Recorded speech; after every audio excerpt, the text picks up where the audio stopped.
Wednesday. What can we expect from this your call event coming this Wednesday? I mean, you can expect a lot of great fights on the card. When we talk about the main event, Watkins-Okolie, it's a great fight. After the Chamberlain performance, it was a great crowd, great hype. Wasn't the greatest fight ever, and I thought Okolie might want one more, just to sort of get over that. But he wanted to dive straight in against Watkins. Watkins called it out, and it's good because it finds out where we are with Lawrence Okolie. If he can beat someone like Watkins well, then he has a big future in the sport. If he doesn't, he knows he's got a lot to work on. Reece Belotti's in a great fight against Ryan Doyle. Ted Cheeseman's against 15-0 Paulie Upton. Got Daniyar Yeleussinov, gold medalist. So it's a massive card on Wednesday. How far are you going to go with Daniyar Yeleussinov? Because obviously he's a big name in Kazakhstan. I think you mentioned he might be on the same level as Golovkin in terms of his popularity. Yeah, I mean, look, Golovkin's a huge star, but Daniyar won gold in the Olympics, so he's a big star as well. I think that Daniyar Yeleussinov can be the undisputed welterweight champion of the world. I really do. I mean, he's got that much ability. You speak to people in boxing, they know. He's going to be boxing here, he's going to be boxing in the States as part of our new deal over there. He's going to move nice and quick, going to give him 5 or 6 fights to get his feet in the door as a pro and then look to push him on to championship stuff. But I think Daniyar Yeleussinov is an exceptional talent. Who can he challenge from the big names in the division, in your mind? Well, I think he beat Jeff Hearn now. He's had 1 fight. I think he would give someone like Sean Porter a great fight now. But it's all very well me saying that. He's a 1-0 novice. So you have to see it and you have to judge for yourself. But, he looks at the likes of Errol Spence and Terence Crawford, and they're the guys he wants to be fighting. And he doesn't feel like he's a million miles away. So we can move him like Lomachenko, or we can try and build him a little bit better commercially to make sure that when he gets to those levels, he is a star. And that's what we're trying to do at the moment. Like I said, give him 4, 5, 6 fights, and then he'll be good to go. Moving on to the hot topic at the moment, Joshua Wilder. Now, on a scale from 1 to 10, how close is this fight?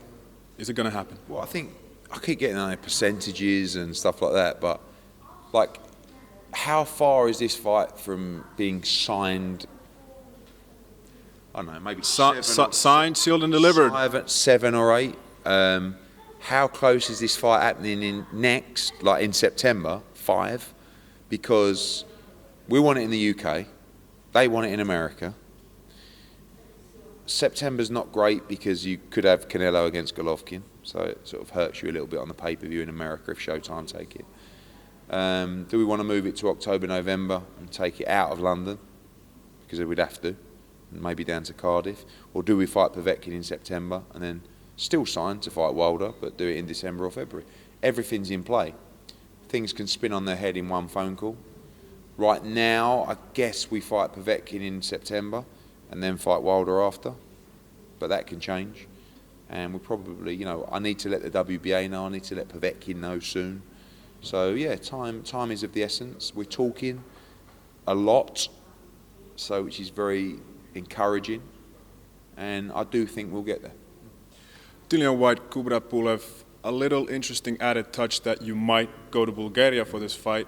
Are you interested in going to that country? Not, well, on holiday, perhaps, for that fight. I don't know. I mean, we were up against it on a 75-25 purse bid, and we're talking to Epics about where that fight's going to be staged.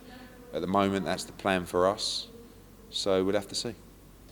Obviously, also now the $1 billion man with your new DAZN deal. Last time we spoke, you mentioned that there was a couple of fighters you were looking to sign, Adrien Broner, Mikey Garcia. What's the latest on these talks? They're all ongoing. I mean, the only talks that we've had that are dead is probably Adrien Broner, because he's come back to us since he put the offer out on Instagram, but I didn't reply to him at that moment. Were you angry about that? Not really. Adrien Broner's Adrien Broner. You have to expect everything. So it probably worked quite well for us because it was like a free publicity of the kind of money that we were throwing around. So we had a lot of calls off the back of that for people saying, if you offer me that, I'll sign. And we're having to overpay people because we're a fresh network. But that's great news for the fighters. A lot of fighters are approaching us just because they want to know the offer. Some probably don't have the intention to join. They want to go back to their existing advisors and managers and say, oh, I've been offered that, you better match that. And others want to join because they're unhappy or they don't feel like they're being promoted properly. Now with us, we're quite unique. We're going to be paying more money than anybody else. You're going to have the best promotional company in the world. you're going to be able to box whenever you want, and you're going to be able a platform that's going to invest millions and millions of marketing dollars into you and your profile. So I feel like it's a brilliant opportunity for fighters. We're going to get blocked and poo-pooed. I've heard guys, oh, why would you want to sign with Hearn? Why would you want to sign with Hearn? You'll see why you want to sign with Hearn. And when one falls, they're going to come like dominoes. But, you know, at the moment, we've probably got agreements in place with around 8 fighters to join. You know, the Mikey Garcias of this world, the Deontay Wilders, we're after them. We need a flagship guy, which will take time. But you'll also see guys part on the platform that don't necessarily have to sign with Matchroom Boxing. So, for example, Mikey Garcia, Gennady Golovkin, Canelo, I don't know. You know, these guys that might be able to take one fight off their existing platform for a lot more money on DAZN. So you're going to see a lot of tie-ups, a lot of link-ups, going to be interesting. And we're just getting started. You know, it's literally, we've been working on it for 3 or 4 weeks with fighters. Is it safe to assume that Mikey Garcia could be the first flagship fighter that you sign for DAZN? It could be. Yeah, I mean, we had a brilliant meeting. I had a great meeting with Mikey Garcia. I respect him as an individual, as a businessman, as a fighter.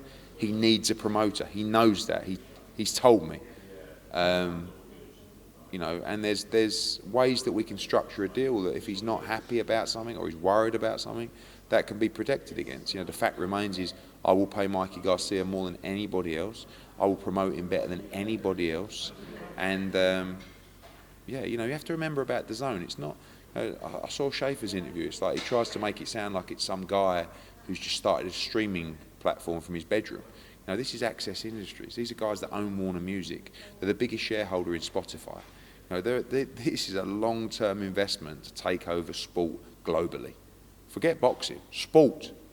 And we're a small part of that, but we've got a huge backing from them, and you know, we're in it for the long haul. How easy is it for you to sell this to the fighters when you've got the backing that you have? Like when you speak to fighters, do they realize how much money you actually have right now to offer them? I think because of the naysayers, if you like, trying to sort of say to fighters that, you know, it's a new platform, you don't want to go there.